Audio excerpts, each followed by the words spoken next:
Pastor Tara Vincross and our new church plant. I'm very interested to hear about how Tara has dealt with, I'm guessing, some of the challenges that she's faced along the way, either regarding her own ministry and her calling, whether or not she's dealt with challenges of people doubting her calling, or just as a pastor in general and her ideas of how to lead the church to a better relationship with God. What kind of situations have arisen through that process? When you first arrived at Chestnut Hill, was the church body unified in accepting your ministry? I would say it was mixed. There were some people that were extremely warm and welcoming immediately, and there were others that were more reserved and were wondering what was going to happen. I didn't like the idea, and I didn't want to be here if that was what was going to be going on. Well, when the conference president recommended that we have a woman minister, I think we were all quite stunned and not necessarily used to that idea. We were fearful. We didn't think that perhaps she could give the type of leadership our church needed.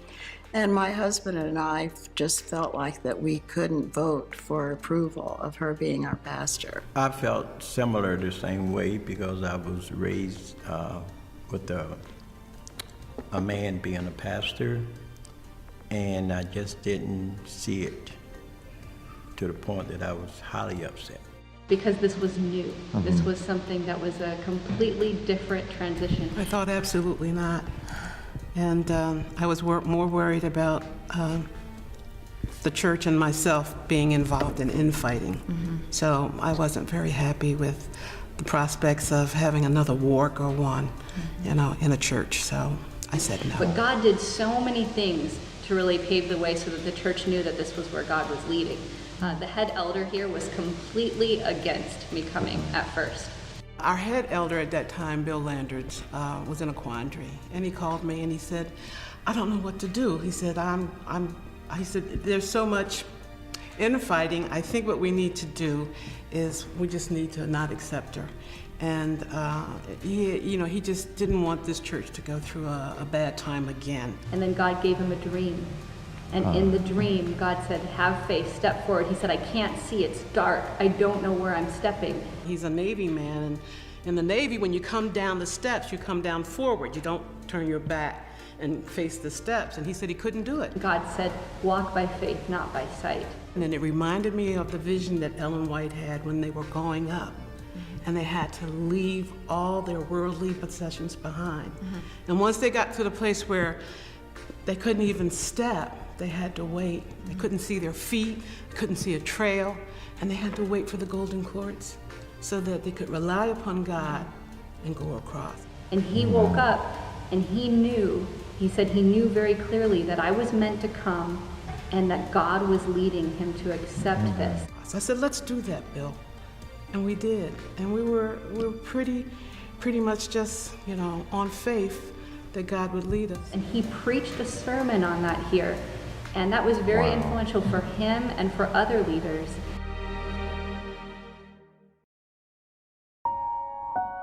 And another part that was really influential was when we came here to interview. It was downstairs in the fellowship hall. We were all meeting there. And after I preached a sermon, after I shared my testimony, and then we started some question and answers. And during that process, we just sensed the Holy Spirit working so clearly. And the church sensed that too, because the vote was overwhelmingly in favor of me coming here. So the Holy Spirit just worked. There were tears. There were people that came up to me and said, "I was fighting against this, but I'm now behind you." And it was amazing to see how God opened the way. And we were really quite united.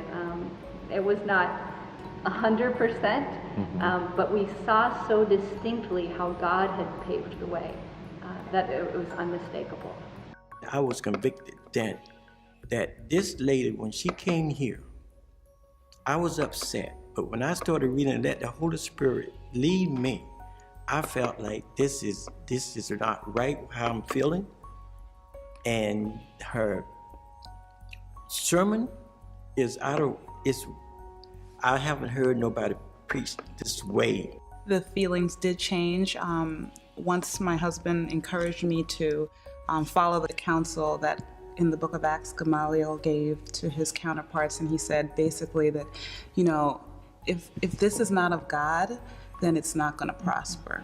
That opened up my heart, and as everyone else has said, it was both the love of Christ manifested in Pastor Tara's life, as well as her passion for evangelism, which for me is very important. That love for souls and getting people to see that vision, that's Christ's vision. And once I saw those things in her, and I knew that God had empowered her to be the leader here. What has been your experience in your process as time has gone on? It's been now 5 years since Tara Vincross has come to your church. Pastor Tara, she has so much confidence in me, and she's willing to teach us up to discipleship. She took us way up in the mountain somewhere for a weekend and helped us to find out just who we are. You know, I mean, if we could just come together and quit fussing about what God have in mind, you know, we need to come together and support God is the one that is leading her, and she leading us. What changed was her beautiful personality, and I think the greatest treasure that Tara Vincross has brought to our congregation is her great relationship with Jesus Christ. It permeates her whole being. When people meet her and her smile and her warmth, it's often spoken of that she has a personal relationship with Jesus, and it permeates into our congregation and reflects on all of us.